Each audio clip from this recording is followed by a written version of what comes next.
Hey, what's up guys? Welcome back to Drums and Drams. My name's Cameron and today we have one of my most anticipated reviews of 2025. We're gonna be taking a look at this brand new Elijah Craig Barrel Proof Rye, batch A925. And we're also gonna take a look at this other Elijah Craig Barrel Proof Rye, which is sort of a limited offering, distillery only release. It's part of the Bottle Your Own experience at Heaven Hill. I think this is gonna be an interesting comparison at the end of the video because while this is a younger product, which is the distillery only release, it's also a much higher proof than this batch of A925. So let's run down these stats very quickly.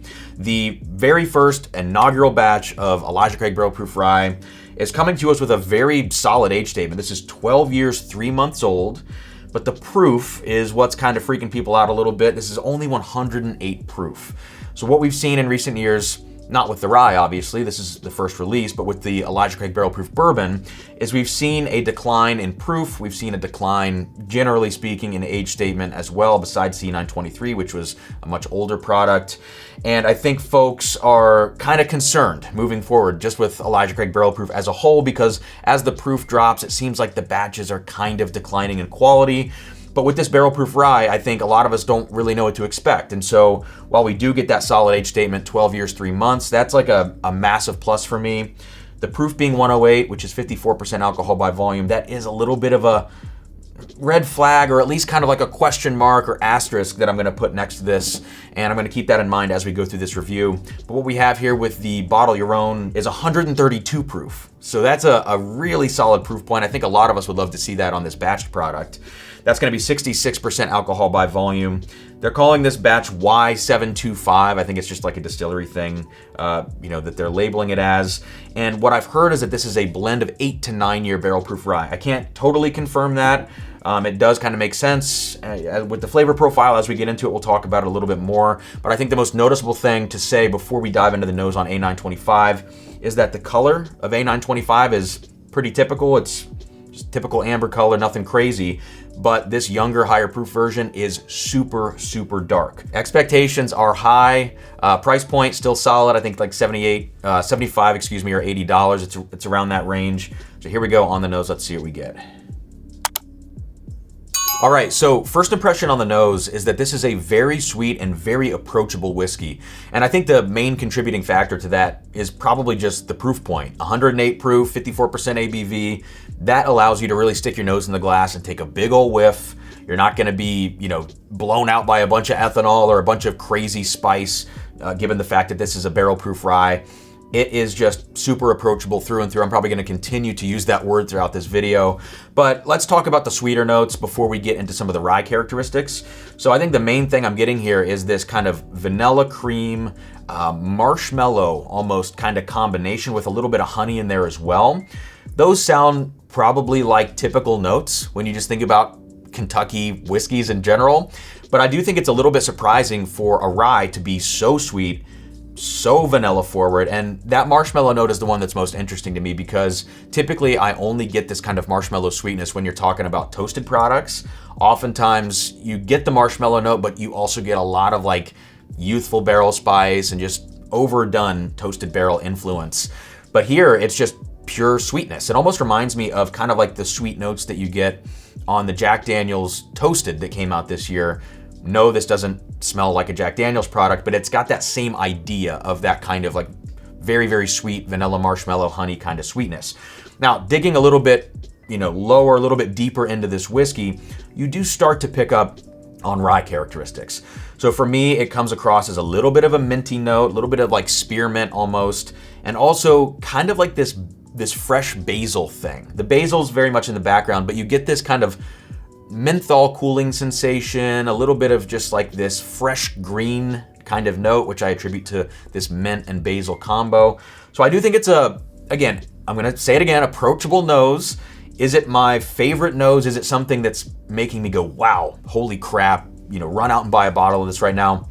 No, the first impression on the nose is not that. It's just a very, very solid whiskey. So let's go back to the nose one more time before we go to the palate. Okay, so last thing I'm gonna say here on the nose before we go to the palate is that I'm kind of like building now onto that mint note that I talked about at first, and it's actually kind of morphing into like mint chocolate. I do love mint chocolate ice cream. Growing up, I would get like this mint chocolate blizzard from Dairy Queen, always loved that. And this kind of has a little bit of that vibe because you're getting the vanilla ice cream sweetness, you're getting the mint chocolate component as well.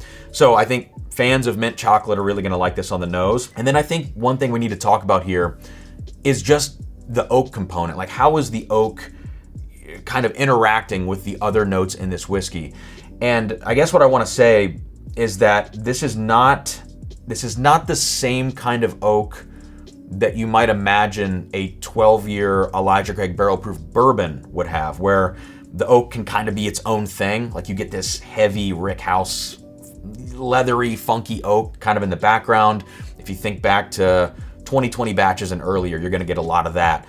But here it's really just like this supportive sweet oak. It doesn't stand out to me as its own sort of thing in the profile. It's just well integrated. And so I think fans of a very balanced nose on a whiskey, people who aren't chasing proof, are really gonna like this. I think for everybody else on the nose, we're gonna smell this and go, yeah, it's fine. You know, it's good, nothing crazy, nothing out of this world. So with that said, let's go to the palate now. Cheers.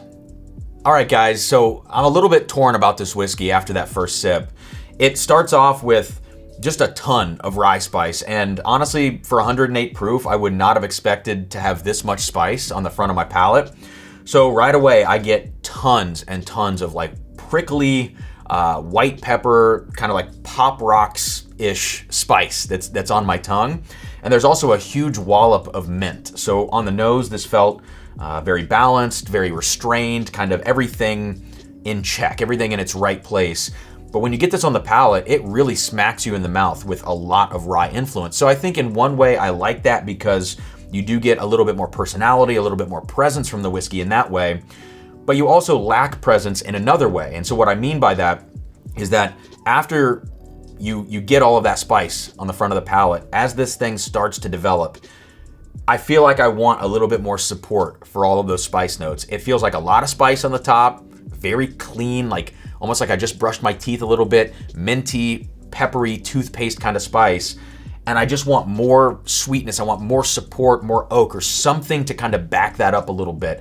But that doesn't happen. It falls off as the spice continues to ramp up on the palate, which is nice, I'll give it that. Everything else just sort of falls off at the same time. And so you're kind of getting this almost like crossfade experience where you have the spice ramping up, you have everything else ramping down. By the time you get to the finish, it's just not really working for me. And so I think people who want an insanely crushable whiskey, and we'll find out just how crushable it is on a second sip here in a second, but if you want a crushable kind of rye profile that does give you enough rye spice and rye flavor, but doesn't linger too long, I think you're gonna like this. But for everybody else, I think, like myself included, who had insanely high expectations for this, and maybe unrealistic expectations, don't get me wrong, maybe unrealistic, I put a lot of pressure on this release.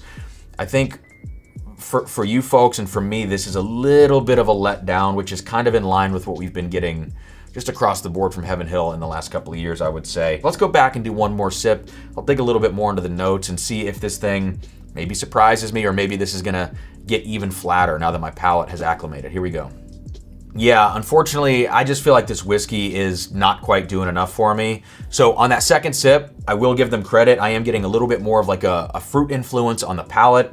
It's a little bit tropical. It's kind of like a sweet and sour combination of maybe orange or tangerine or something like that. I feel like I'm getting a little dreamsicle kind of sweetness, which I absolutely love that note. And also just a straight up kind of like sour citrus component, like a little bit of like a puckering, sour kind of thing. And so yes, there is another layer, I guess, that I'm kind of discovering in this whiskey on that second sip. But I feel like it's too little too late with the fact that this whiskey is so flat. It doesn't really have much development. The entire trajectory of the sip is downwards. It's just not really wowing me in any way. Again, it's not a bad whiskey by any means.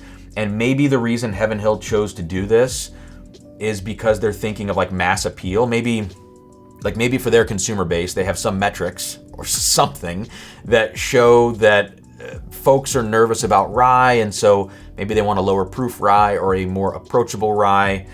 I don't know, and maybe that's why the proof is so low. Maybe they selected barrels that were sweeter from a certain, lower part of the rickhouse or something like that.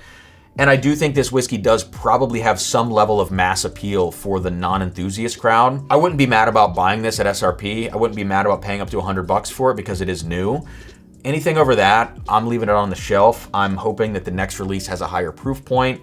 And we'll see about the age, because I don't feel like the age actually came through so much in this product. And so now we're gonna do this very quick comparison to this bottle your own version of the barrel proof rye and just see if the higher proof and the younger age are actually a better combination of things than the higher age and the lower proof. But I guess now I should probably rate this A925 batch before we do this comparison. So I'm gonna go ahead and give this an 80 out of 100. I think 80 out of 100 is fair. I think it takes into account the fact that it is a very sweet, approachable kind of whiskey. It's a nice profile.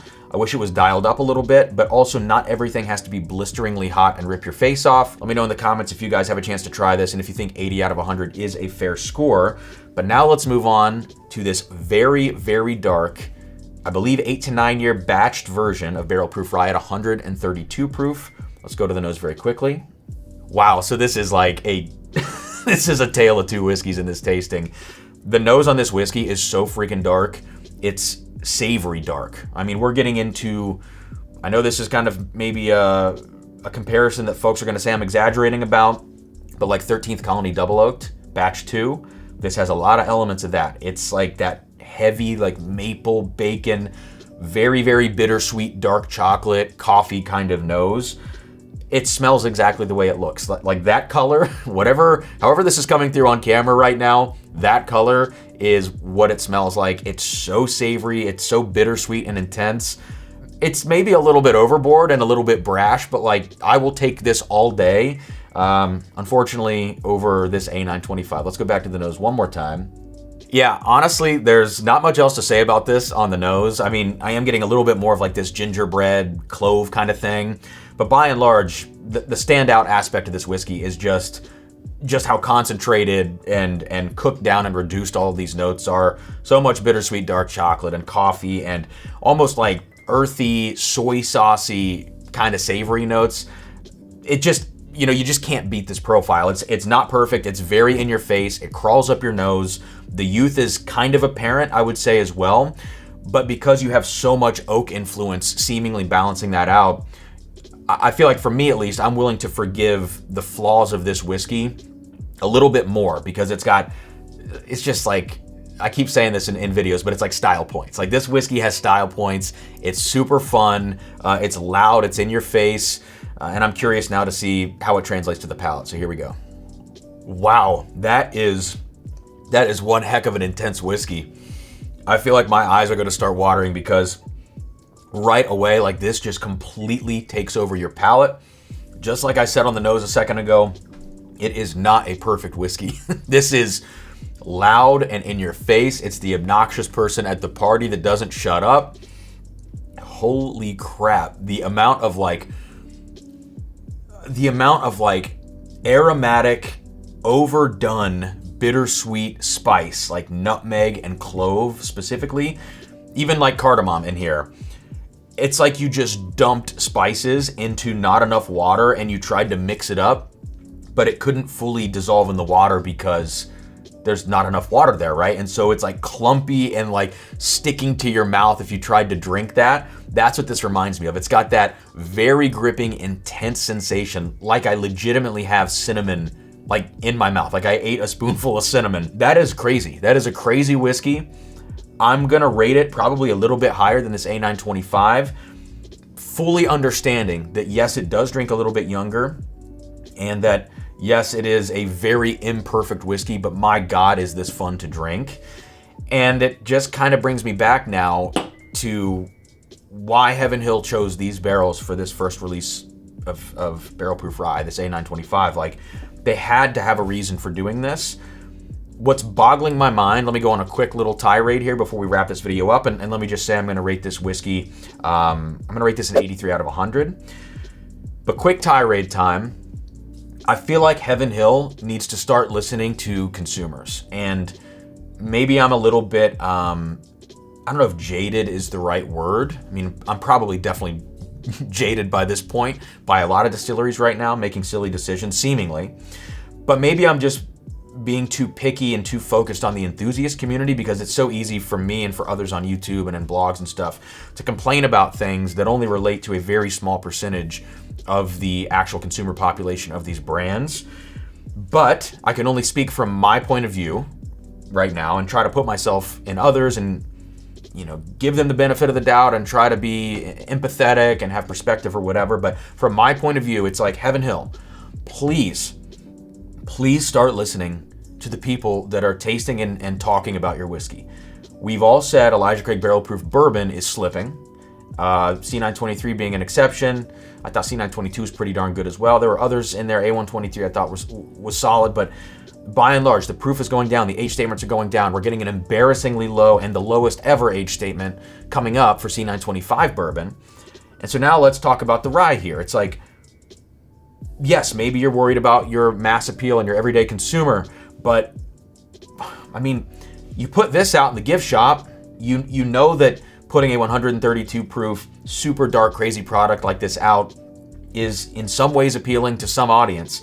Why not do it here for your first release and wow everybody with your first release, instead of coming out like, just like, you know, like this, like coming out like this with your first release instead of like this and announcing the release. I feel like this is like a whimper. It's a whimper of a first release from Heaven Hill, and it's driving me nuts because Heaven Hill is my favorite distillery, and they continue to lower proofs, not age statements on this. They at least gave us a good age statement, but give us the age statements and give us the proofs that we know that you have. I don't know. I don't know what to say about this. I'm going to be so interested to hear other people's opinions when they start reviewing this product, especially folks that have tried this other bottle your own version, because it's so crazy to put these side by side and smell them, let alone taste them. I mean, it's a night and day difference. And I'm sure I'm going to go on this same rant when I review C925. I haven't even reviewed B525 bourbon yet. I'm sure I'm going to go on the rant there too. I'm just getting tired of saying the same thing about these Heaven Hill releases. What is going on here? Do more of this. We don't need this. We can get a really soft profile from Pikesville. Like this, we can probably get this from Pikesville. Actually, I'm probably going to have to do that comparison in an upcoming video, but I'm just ranting now. I'm going to let you guys go. You saw the ratings, like, comment, subscribe. Cheers, and I'm going to take a final sip of this much better bottle your own 132 proof barrel proof rye that I wish was actually in this bottle. Cheers, and I'll see you soon here on Drums and Drams.